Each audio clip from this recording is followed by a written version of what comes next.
guys? Josiah here. I just wanted to tell you guys, this is random and it is abrupt. Excuse me for not having no clothes. Give me 1 second. Give me 1 second. I do consider me professional. But I want to talk about evolution. I want to talk about how you shouldn't be misled by what's going on in the present. Many times we get discouraged and we find ourselves in a rigorous position because of the simple fact that we don't know what the future holds. And I think that's what is the beauty of it. And I want to just get straight to the point, straight into the meats and potatoes. The meats and the potatoes, as my entrepreneurship teacher used to say, Mr. McNeil. I want to get directly into the meats and the potatoes of your life. Just because the future isn't, the future really isn't even promised. But just because we can't predict it, just because we can't vision it as clearly as others may vision it, or just because we don't see it as broadly as the next man, our neighbor, that does not mean our future isn't bright. Excuse my language. But shit get difficult. Shit get really difficult.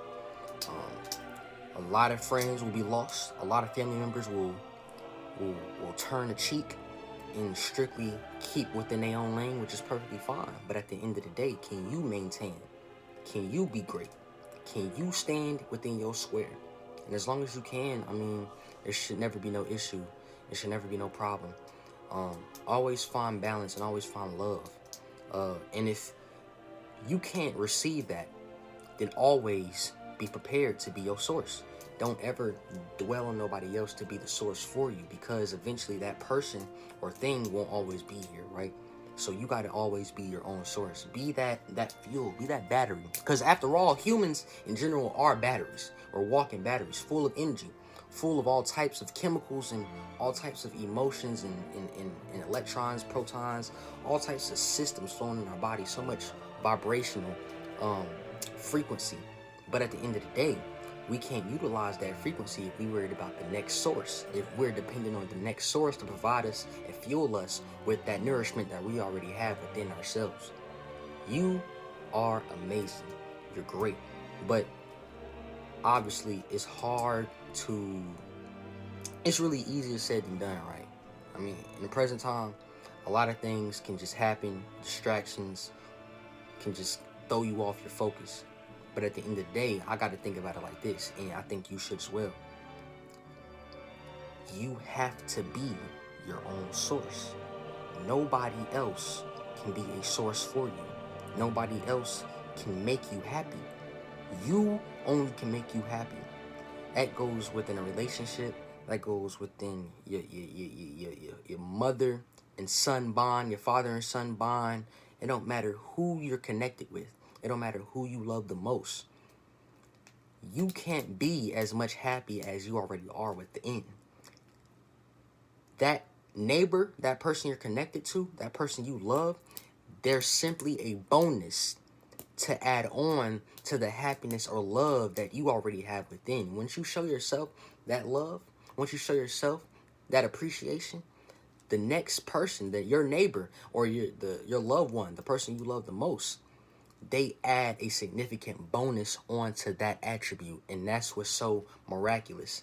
Not them being your source, but you being the source and taking their energy and adding that onto what you already have within. That's the beauty of it. When you are your own source and when people around you are their own sources as a unit, because we can come together as a unit, the unification and the formidability of that structure is forever strong. And that's why when you are your own source, when you generate your own energy and you don't fuel and leech like a lot of niggas be doing, excuse my language. If you don't leech and attach yourself to other people because you find a significant source or there's a significant frequency that resonate within them that you just find a hard time finding within yourself, you should never, ever leech and drain them of their energy, because you are taking away their right to live. You are taking away their right to live. That's not you forcing them, but at the same time, they love you, right? At the same time, you love that person. So, because they're great to you, you know, they're not going to admit that you're draining them of their energy, because to some extent, good-hearted people, get hurt the most without even explaining what they're going through. So it's like this. Be your own source, and when you come together with another source, don't drain that source. Use it as a bonus, just like that source would use yours as a bonus. Not leeching. There's a complete difference because you already have your power generated. Once the unification is applied, that means that as to sum it all up, that means that that's even more of a powerhouse. That's more of a kingdom. It's more of a structure. That goes for your relationship. That goes with your family. That goes with your friends. Be your source. And when others are the sources for themselves, as a unit creates a power function. As a unit, it creates solutions. As a unit, it creates different, new, and also revolutionary opportunities that you would have never thought you had. And that's why when it comes to the future, you should be more abundant for the present and be more grateful, for it is a gift. That's why it's called a present, right? And just because the future's blurry, just because tomorrow isn't promised, that doesn't mean we can't make the most out of what we got going on today. That's just facts. But I love you guys. I want to thank you, and I want to appreciate you guys if you're here from the beginning, for joining me on this journey. Even if nobody's watching, I'm doing this for me. And I appreciate this the most because I would have never saw this. Well, I've always seen myself as a wise person, but I would have never seen this type of attitude and emotion and passion displayed 2-3 years ago. So yeah, let you guys stay safe and stay strong.